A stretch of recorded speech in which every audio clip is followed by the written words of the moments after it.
down. Get up here and run it. It's your turn. We're going to be able to house 700 people. I've now been approved to start working outside the foundation, still being a resident as a paramedic. People not believing in their own value as human beings is the root, I think, of most vices. But the truth of the matter is everything in society goes against helping you to see the root of who you are. Everything in society fights against you seeing your inner self, seeing that you really are worthy without anything at all. So what if I go to jail? So what if I go to prison? It's me. I didn't care about anything. I've been in and out of prison since I've been 18. By the time I was 20, I was already in San Quentin. You go there, you do your time, you get out, you don't know nothing, so you start doing the same thing over and over again. Shooting dope, selling dope, committing crime. These days, Charles Sonny Young works for a construction company installing acoustic ceilings. You ready? Yeah. He's with a woman he loves and a family who loves him. Granny had to take me to school. Good kick. Oh, my God. But at the age of 41, Sonny Young says he'd be back in prison or dead had he not made a right turn at Delancey Street. Fortunately, I got busted and was on my way to state penitentiary. I heard about Delancey Street. Our average resident is illiterate, unskilled, hasn't held even an unskilled job for as long as 6 months.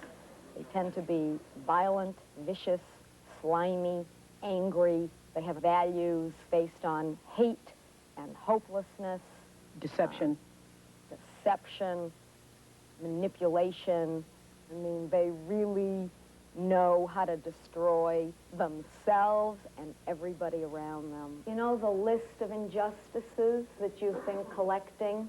The driving force behind Delancey Street's success is a 5-foot, 95-pound dynamo named Mimi Silbert. Gets the brown in those little bricks, exactly. Here, the average resident has been in and out of prison 4 times and a drug addict for 10 years. Do they come to you because they want to do better, because they want a better life? I don't think anybody really wants to change initially, but that's because I don't think they can. For many, it is their last chance to change. It took a pair of handcuffs to get me here. I got arrested. And I figured, okay, well, I'm gone for good this time. I'm going to probably do 10 years or more. But a probation officer had talked to me. I have 7 pages of rap sheet. She said, look at your life. Look what you're doing to it. This is the sheet that they use. Rather than be a program where there are people to help the people in trouble, we set up with no staff and no experts, and aside from me, everyone in the entire organization is a resident who would be a patient in someone else's program, and they are all responsible for making the place run and for helping one another and pulling each other. So if you're there 8 months, you're in charge of someone who's there 4 months, and they're in charge of someone who's there 2 months. Whatever would have made you think that people with degrees from state penitentiaries, prostitutes, drug addicts, alcoholics, would be capable of running anything?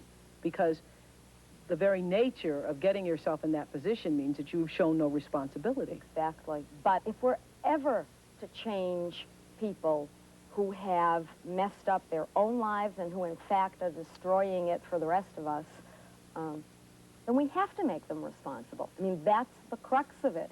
We have to say to them, this is it. If it's going to work, you're going to make it work. And then take that risk. There's no cost to the taxpayer here. Delancey Street doesn't accept government funds. Headquartered on a hill in San Francisco, this non-profit foundation operates through donations and a variety of its own businesses. Printing. Now we're running. It's gone. Marketing. Auto repair. It starts right up. Instead of spending 15 minutes working on it, For the most part, guys coming into the department, they don't know how to care even about themselves. So they learn, if you can't care about yourself, then learn to care about something else first. And they'd start to care about the cars. It's funny. It's just a process. I really can't understand it. But they start to develop some pride, and with that, it just kind of blossoms. You get so much more for yourself when you'll just forget about yourself and put some effort into other people. That really is what self-esteem is all about. Right. Hi, Sonny, how are you? Good, you haven't seen you in a while. Which brings us back to Sonny Young. I was a bum. Yeah. Yeah, you know it. Yeah. You think you were crazy? I was crazy. For me to go out there and stick dope in my arms, cocaine, mess with speed, to rob and sell dope to the neighborhood, that's crazy. I had a brother that looked up to me and ended up getting killed behind drugs. And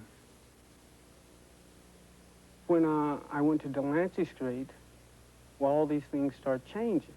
You know? That obviously still causes you some pain. How long ago was your brother killed? It's about 3 years ago. The reason why it caused me pain is because I felt that if I would have been a different role model, was doing different things, he wouldn't have followed my footsteps.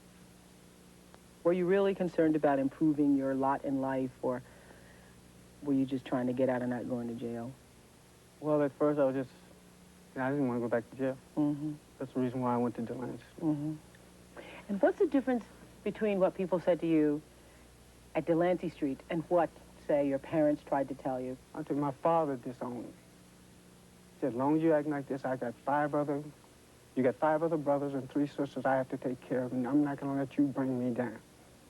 And he just told me to get out the house. And my mother tried to help me the best way that she could. So what brought the turnaround? At Delancey Street, a lot of different things started going on in my life that I started liking. Like, if I did a good job, people would kind of praise you, say, well, that's good. And I wanted my father and my family's love. And that meant changing a lot of things about myself. I mean, you say that, and people watching here, you say that, but it didn't happen overnight. No, it didn't happen overnight, and it's not easy. But it's easier than being a drug addict and an asshole. See, and a lot of people don't understand that it's easier getting up, going to work, being responsible, having decent friends, than staying at home, selling dope to the kids in the neighborhood, hurting your family, and destroying everything that mankind stands for. What, you want me to pick you up? I love being needed. I love people to say, Sonny, can you do this one? It makes me feel good. And you need people, and people need you. We are a society. We are here to make an impact on one another. The more you do that, the more visible it is that you've achieved something. We taught 250 people the building trades. We developed this, we designed it, we built it ourselves. You know, all my life I thought, well, here I am, I'm not going to do it. I can't do it. I'm always just going to be what everyone's always thought I would be, and just going in and out of prison. And it gave me a chance to turn my life around.